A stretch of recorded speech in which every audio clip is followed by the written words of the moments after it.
Okay, GBP AUD. So I closed this out yesterday for 186, which isn't usually I don't like closing things out for that much, just because it's not really worth it for me at this point. I've already feel like I've mastered the smaller trades. I'm usually trying to aim for bigger movers, right? I was right a lot here without being wrong for a while, which is crazy. Actually, very dangerous.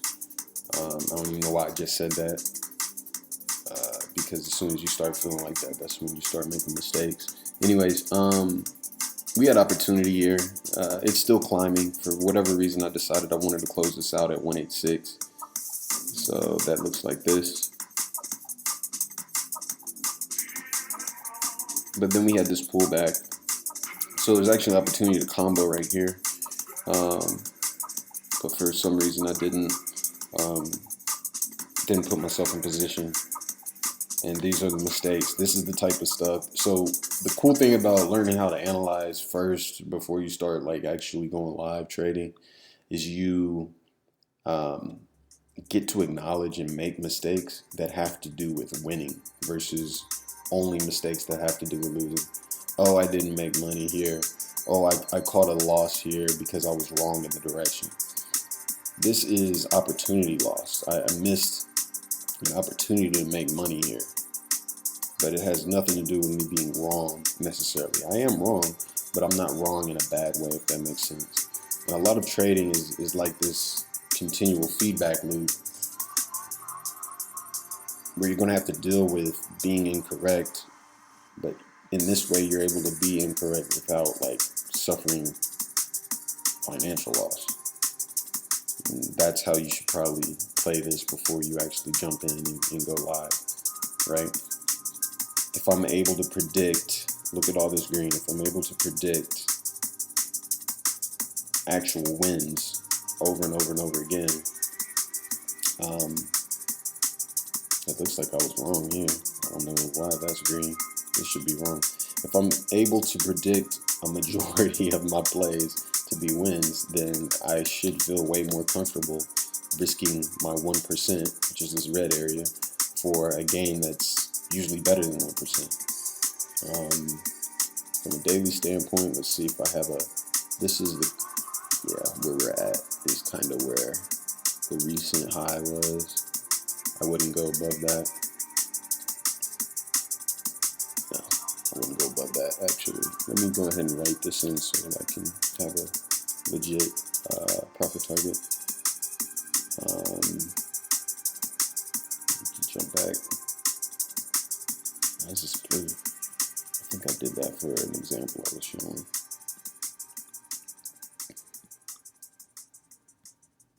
Something like that. Anyways, this is my profit target. Right where it is pretty much. I'm going to go above that.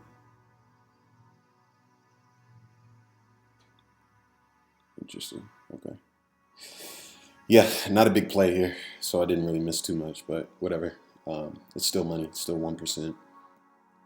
Add that to your game. 186 is where we're at. On to the next. Looks like this one, 173. We're out. Definitely had an opportunity here. Man, I wonder how I missed all these. I might have been looking. So maybe if I start my evening at 6 o'clock instead, I'll actually be able to kind of predict the movement a little bit better. So what I've been doing is kind of also experimenting with timing.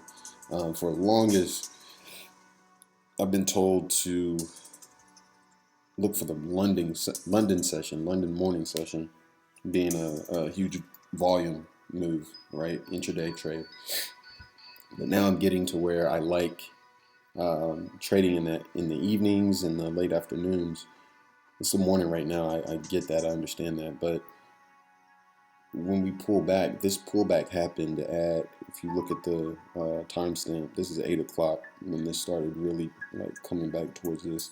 So maybe if I'm watching this around 6 o'clock, I can predict this, and then I can set a pivot order and play this. It may 1-2-1 because we're inherently better than 1-1 because of the previous day's move up. So you notice inherently 1-to-1 means the pivot right here is leaning towards the upside. You see how big this gap is versus this gap, and my stop loss is significantly less than the room I have for my profit target. Anyways, both the GBP pairs are in that boat. Looks like we've got a really good entry opportunity here for Euro USD. Huge pullback. Jump in right there. You notice how it just rode this trend line, kind of crazy. Trend lines are interesting because you're drawing them arbitrarily and hoping that you're correct.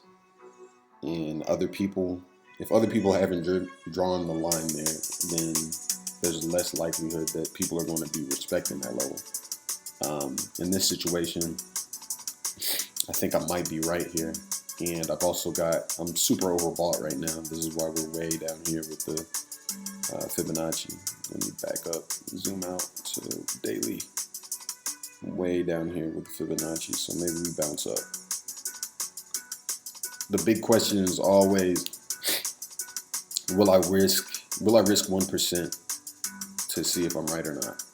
And where am I going to aim? For me, it's baseline. I love baseline as a profit target. Also kind of coincides here. It should coincide there because I drew the fib. So anyways, we're above the 4-hour 50 EMA, which is nice too. And I'm going to look for something like that. There's a 2-8 move. So we're going to draw this in. I'm going to draw a arrow. So this is an actual entry. So what this means is I'm putting a pivot order in right now.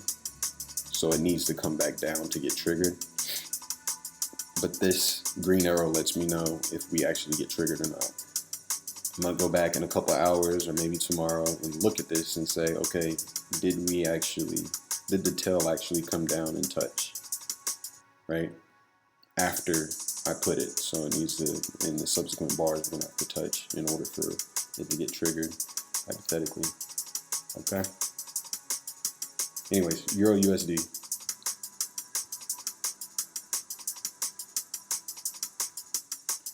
Look at some of these other Euro pairs. Interesting. I've been wrong a lot lately here. It looks like we're trying to turn a corner and start going higher, but we just haven't quite hit there yet. We are above the 50 EMA on the 4-hour chart, which is nice. But we've got this 200 EMA that's kind of holding us down a little bit. In this situation for me, since we're not really in the middle of the trend, we're kind of sideways, and we have been since pretty much the beginning of February, middle of February, sorry. I'm just going to keep riding sideways and wait until we actually pick a direction. Now, there might be an opportunity for me to draw a fib here. I don't really want to. But if I did draw a fib, it would look like this. Starting here, you see this big reversal candle, and then this red candle kind of started to drop. So I start there, and then baseline is where we actually kind of pull back or lose steam, so to speak. So it's going to be right there. So we saw it drop in right here and then stop. So then we're overextended right now, and we've been overextended. We've just been kind of riding this 141 for a while. Okay.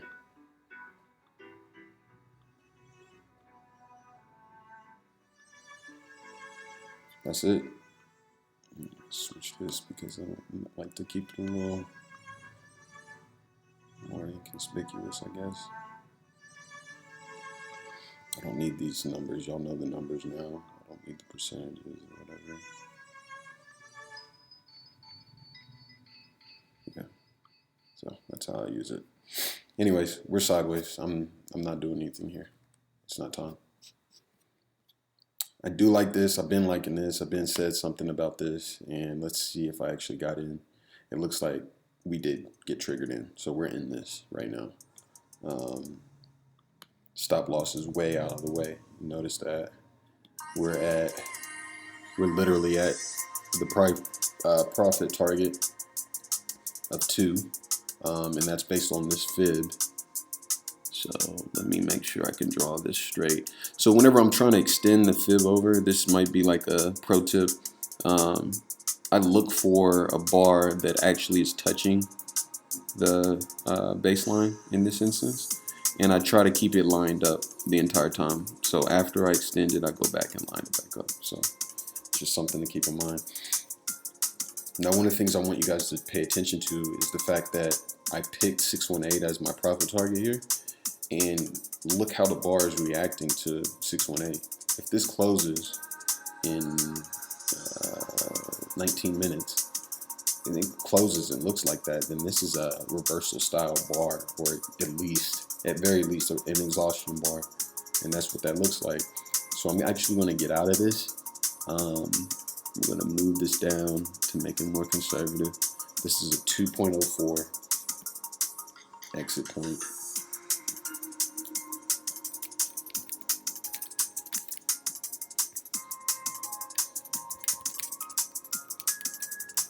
And I keep it all on the chart, man, instead of doing like trading journals and flipping back and forth and all that stuff. I've done that before, and I still have value in that, and I want to develop my own trading journal soon, actually. But for now, I just like it on the chart, man, because I get to see it quick, and I get to stay in my charts. Because honestly, that's what I like to do. I love charts, so I don't want to flip back and forth, and it just feels like work at that point, right? Okay, so Euro GBP. So anyways, yeah, I closed this out. This is done for a 2% gain. I'm cool. I don't need to ride this all the way to key level. I will buy on the pullback and try to take it higher if that's what happens. If nothing happens, then I'm already out, so I'm cool. Euro GBP.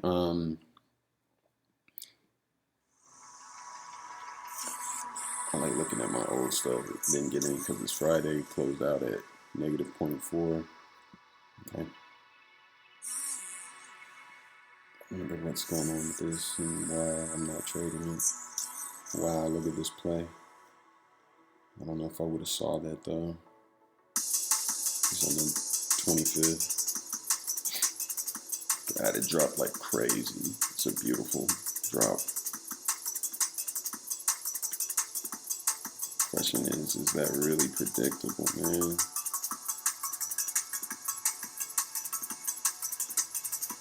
It stayed below 50 MA for that whole time, which is nuts. I don't know if I would actually call this as a to jump in this, because we're overextended for that reason alone. That's a hard one. It looks pretty, but I don't know if realistically I would have actually taken this. So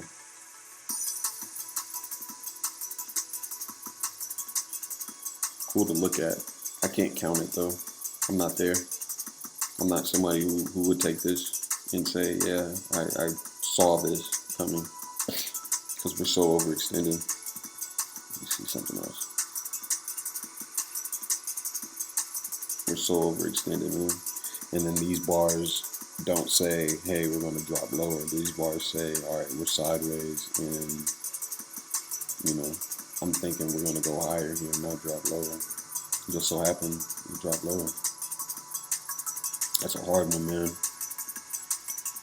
I look forward to getting that good, though, to where I can take, even though we're overextended, I can take this lower and make money and then get out in time. Not yet. We'll get there. This is why we do this every single day. We get good at analyzing. For some reason, I thought this was going to go down. Let's see. Why did I think this was going to go down?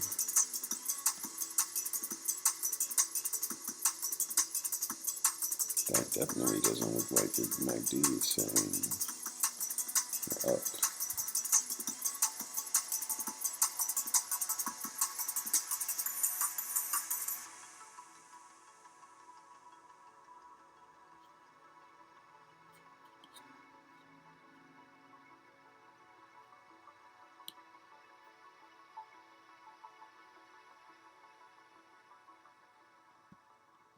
Oh, this text small, man. It's just getting kind of. I gotta find a better solution for that, but there's text all over the place. Anyways, I predicted this to drop, and it kind of jumped up. Not much, but you know, we've been sandwiching between the 50 and this 200, kind of in this zone for a while. I'm actually going to look for a move off of these levels, either this level or the next level. But I am going to look for an opportunity, like an exhaustion bar, these reversal look type bars, and actually make money off the drop, like I did previously, earlier this month, mid-month, something like that. Yeah, that's what that's going to be. That'll actually be pretty interesting to see how this plays. I'm going to have to keep my eye on this. Take it low. All right, I'll jump to the next pairs in the next video. Peace.